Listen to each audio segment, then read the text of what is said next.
Hello বন্ধুরা, আসসালামু আলাইকুম। গিয়েছিলাম বিকেলবেলে মেলায় ঘুরতে। তাই ভাবলাম মেলায় ঘুরতে ঘুরতে ফুলের দোকানে আসলাম। দেখলাম আমার ফুল অনেক ভালো লাগলো। ফুলটা ধরে বললাম মামাকে, মামা দাম কত? মামা বলল 120 টাকা। আমি বললাম মামা 100 টাকা দেওয়া যায় না? মামা বলল না, 100 টাকায় দেওয়া যায় না, 110 টাকায় নিতে পারবেন। তাই ভাবলাম আমার তো একটা ফুল দরকার, নিয়ে নিলাম। 100 টাকা একটা ফুল নিয়ে নিলাম। তারপরে মামারে জিজ্ঞেস করলাম পাখির বাসা কত? মামায় বলল 250 টাকা।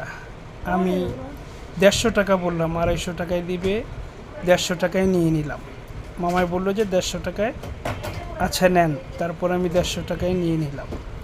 মামাকে জিজ্ঞেস করলাম আপনার ফুলের দোকান অ্যাড্রেসটা কোথায়?